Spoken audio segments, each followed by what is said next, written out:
Hey everyone, welcome to Club Geneva, your podcast, your voice. I'm your host, Shade. Thank you for joining me in this very patriotic and hopefully enlightening conversation.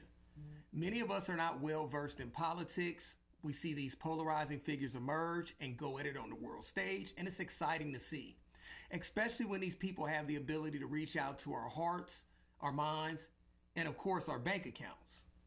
I mean, these candidates, whether it's local government, state, or beyond, have the power to change our lives for good or bad. That's really crazy when you realize that if you pick the wrong person, they could have you and your family sleeping on the streets with a mere policy change. So what power do we have as people? Well, I'm going to let you in on a little secret. It's called knowledge. The more we learn the hows and whys about politics and governance in this country, the more we can gauge if a candidate is acting in our best interests. The more these people realize and recognize that we understand politics, the more accountable they have to be to our demands. We owe it to ourselves and our families to be educated at the booth. Let's start tonight with a concept that's largely overlooked, but it's ever present since our country's history's inception. Today, we're going into one of the biggest divisive topics out there, the divide between populism and establishment in American politics. We'll be looking at how this divide has shaped the political landscape over the past 2 decades through the perspectives of 5 leaders: Kamala Harris, Joe Biden, Donald Trump, Hillary Clinton, and we can't forget about Barrack Obama. This concept sits at the center of our country's political upheaval. I feel that this is one of those problems that has played a role in bringing down every modern civilization since the birth of modern day civilizations. When our leaders are divided, so are the people. This is what weakens us as a nation. By the end of today's episode, we'll have walked through examples, stats, and stories that show why this divide is growing and how it impacts democracy, and what this means for the future of American politics. We all are currently on the edge of our seats during this election season, and we need to understand some of the elements at play within our political structure. It's pretty obvious that with the left and right, we have some stark contrast that not only play into political ideology, but also the candidates themselves as people. Who they are as people is actually who we often vote for, rather than their values and ideology itself. I think that President Trump has shown us that clearly an outsider who has minimal connections to the political landscape can be just as popular as the older establishment politicians. So what makes an established politician more likable or less likable to voters? I can't say that the answer is concrete, but at best, I hope this podcast can add some clarity to the topic. So settle in, this is going to be a deep dive. To kick things off, let's clarify what we mean by populism and establishment politics. Populism is often a political style that directly appeals to the people. It's usually anti-elitist and challenges the traditional systems of government and media. While populist leaders tend to be highly charismatic, using direct and emotional language that connects with supporters, often bypassing traditional outlets and institutions. In contrast, establishment politics is about working within the framework and respecting institutional norms. Establishment politicians focus on maintaining stability, supporting incremental change, and compromising to keep the system balanced.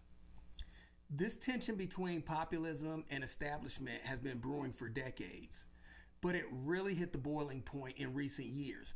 According to a study by the Pew Research Center, political polarization among American voters is increasingly significant since the 1990s. In 2021, reporters showed that 80% of Republicans and Democrats alike viewed each other in a highly negative light, which was up from around 30% in 1994. This divide in public opinion is reflected in our leaders, and some leaning towards populism and others doubling down on establishment values. Let's begin by talking about Donald Trump, perhaps the clearest example of modern populism. Trump took the country by storm in 2016, breaking all the traditional rules of politics. His America First slogan was more than a campaign phrase. It became a rallying cry for people who felt overlooked by the elite. According to a study by the Brookings Institution, Trump won the 2016 election with a voter base that was made up by a surprising number of white, working class voters who had previously voted Democrat. One key statistic explains Trump's appeal to the economic struggles of many Americans faced post-2008. According to a Pew survey in 2016, 62% of Americans felt that the country's economic system unfairly favored powerful interests. Trump tapped into the sentiment by positioning himself as an outsider who understood and represented the frustrations of the average American, even if he was a billionaire businessman himself. But here's the flip side. Trump's approach deepened divisions across the country. The same Brookings study found that his rhetoric and policies created an approval gap of 80 percentage points between Republicans and Democrats, the widest in U.S. history. This level of division has real consequences. It affects how people view institutions like Congress and the Supreme Court, weakening public trust in a democratic institution. For instance, in 2020, a Gallup poll said that only 35% of Americans reported confidence in the Supreme Court, reflecting a sharp decline in institutional trust. Trump's 2016 campaign shocked the political world, framing him as a political outsider who wasn't afraid to criticize the traditional structures of power.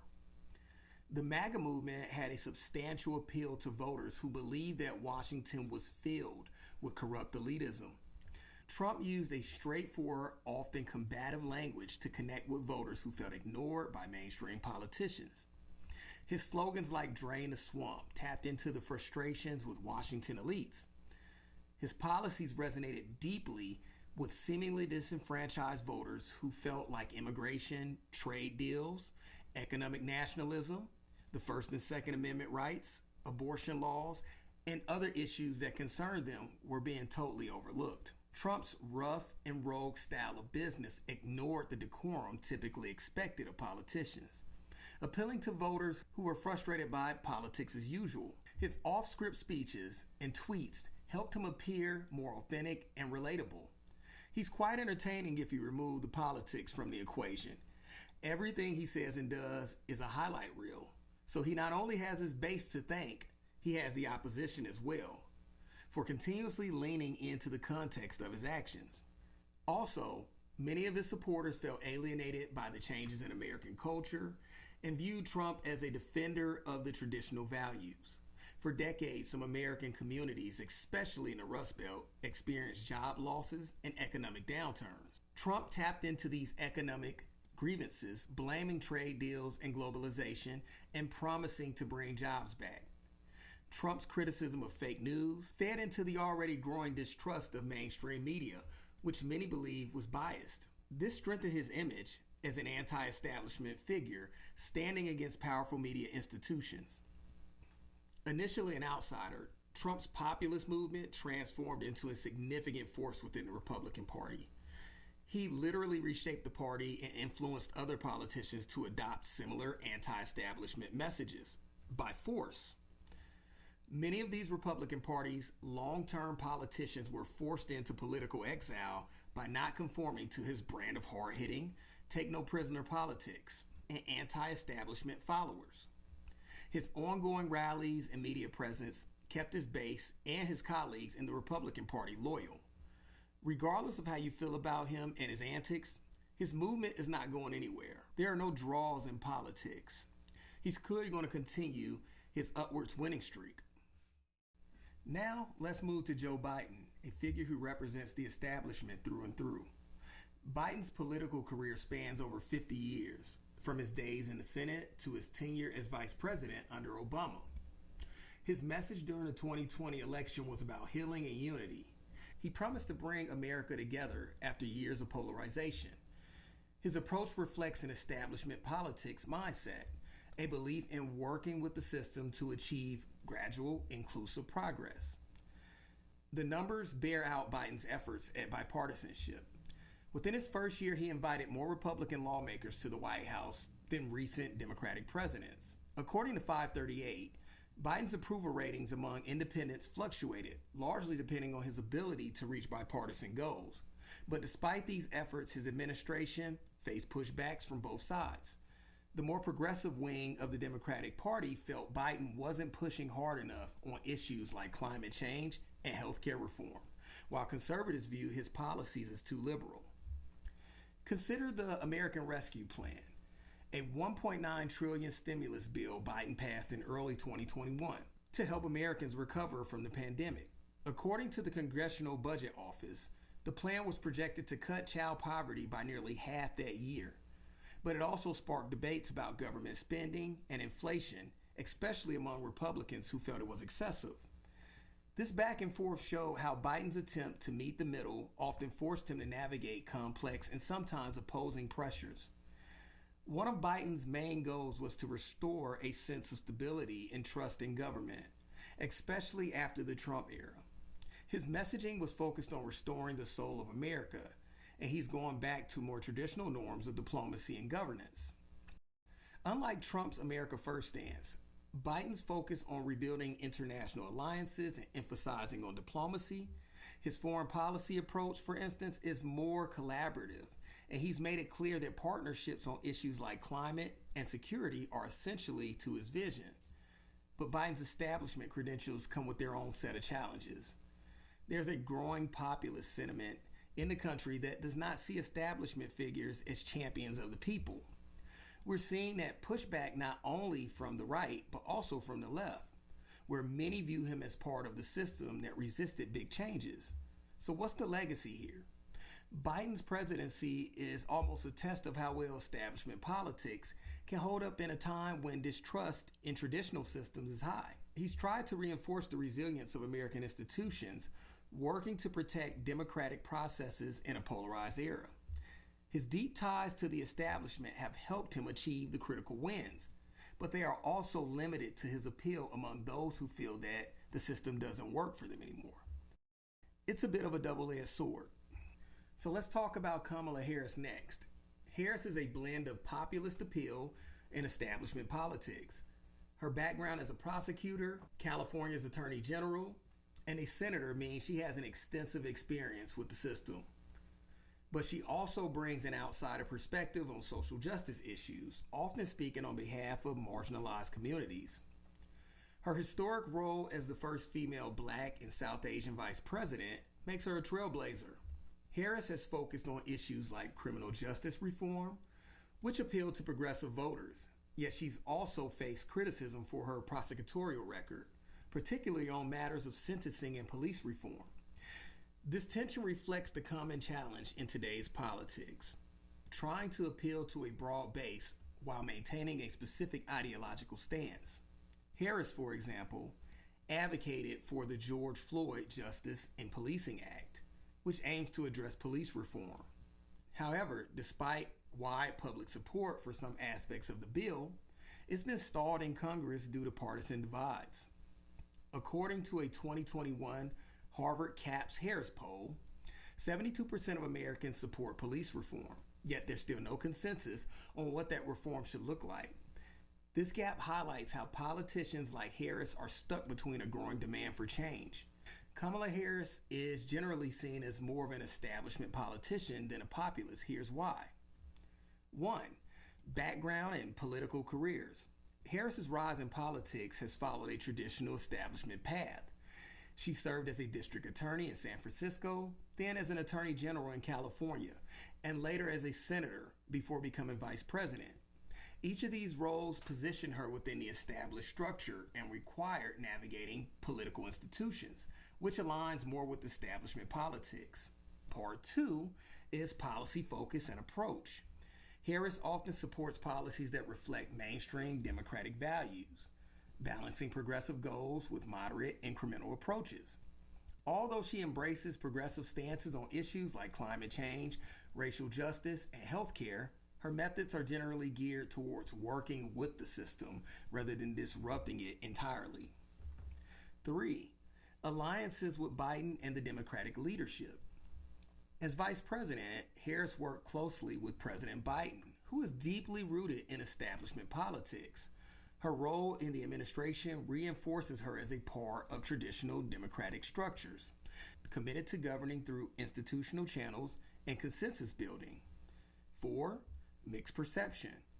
While some view Harris as progressive, especially on issues like criminal justice reform and social equity, or the outside identities, typical of populists.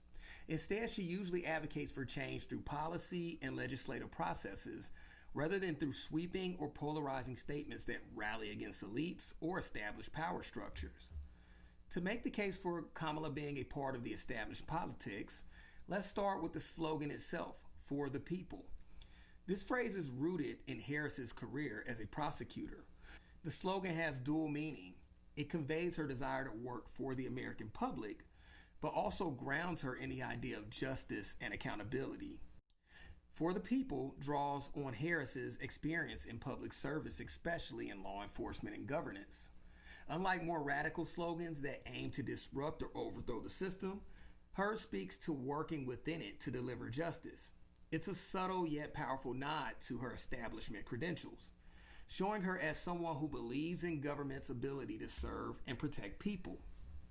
In summary, Kamala Harris is closer to an establishment politician than a populist. Her career and approach have been grounded in working with political institutions to achieve reform, rather than positioning herself as an outsider challenging the system. Let's pivot to Hillary Clinton. Clinton is arguably one of the most experienced people in politics. She's been the First Lady as a U.S. Senator, a Secretary of State. Her establishment background, however, became a liability in 2016. Many voters saw her as a symbol of the political elite with ties to Wall Street and a polished approach that some felt lacked authenticity. This image was compounded by the way her campaign was portrayed. In fact, during 2016 elections, a Pew survey found that 57% of voters viewed Clinton unfavorably, with many citing her connections to establishment politics as the reason. This sentiment contributed to Trump's victory, as he positioned himself as an alternate to more of the same. But look at Clinton's actual policies. She was focused on issues like healthcare, women's rights, and job creation, especially for rural areas. These are real issues that resonated with people across the country. But in an era of anti-establishment fervor, her nuanced approach was overshadowed by the populist wave.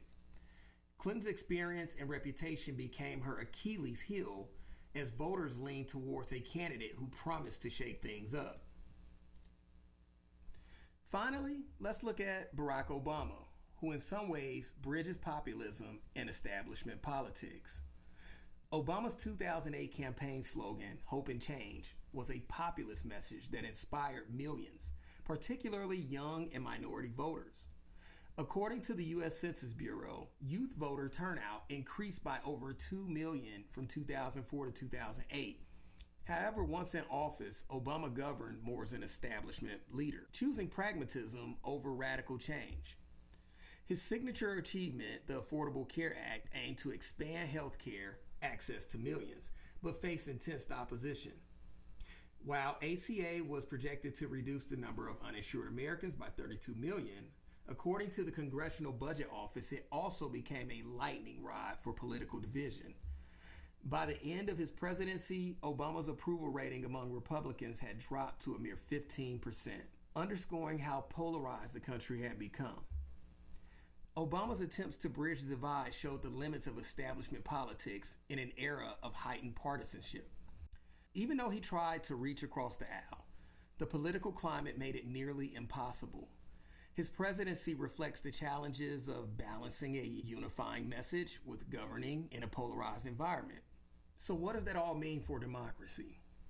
With leaders increasingly focused on playing to their bases, we're seeing a new era of political division. When politicians prioritize their core supporters over the broader needs of the country, they risk deepening divides and weakening democracy. Let's look at the numbers. According to the Pew Research Center, 77% of Americans believe the country is more divided than ever before. This division is reinforced by social media, where political messages are shared in bit-sized, sometimes sensationalized forms that often cater to specific groups rather than a broader audience. When politics becomes all about winning rather than governing, democracy itself is under threat. We need leaders who can balance populist appeal with the integrity and accountability of establishment politics. We need voices that can reach across divides, finding common ground rather than drawing deeper lines in the sand. Right now, our political system is facing a test. Do we continue down a path of division, or do we find a way to heal? Real democracy requires compromise and the ability to listen, not just to those who agree with us, but to everyone. The echo chamber is a growing problem not only in politics, but in other facets of our lives. Thanks to social media's influence, we all have comfort zones and control over what we want to hear and when we want to hear and see it. For voters who are strictly partisan, this gives a considerable amount of power to politicians and the media and Russia. That's a dangerous mix when combined with politics in our democracy. And that brings us back to the question we posed at the beginning of this episode. Is democracy itself at risk? With the rise of populism, many people feel seen and heard, which is empowering. But if the price of populism is that we lose the ability to work together across political divides, then the foundation of our democracy will severely weaken. We see this play out with gridlock Congresses, politicized Supreme Court nominations, and in extreme cases, threats to peaceful transitions of power. People are dying for what they believe in and partisan ideals. Looking forward, it's up to us as citizens to stay informed, to ask hard questions, and to hold our leaders accountable. Whether they are populists like Trump or establishment figures like Biden and Kamala, every leader has the responsibility to represent the entire nation and not just their most vocal supporters. So thank you all for joining me today on Club Geneva. I know this was a big conversation, but it's one that matters now more than ever. If you enjoyed today's episodes, don't forget to subscribe, leave a review, and follow us on social media, or email me at the address below. I'd love to have you on the show and discuss some issues. Your voice matters here, and I want to hear your thoughts on populism, establishment politics, and the future of democracy. Remember, this is your podcast and your voice. Let's keep this conversation going and make sure that democracy just doesn't survive, but it thrives.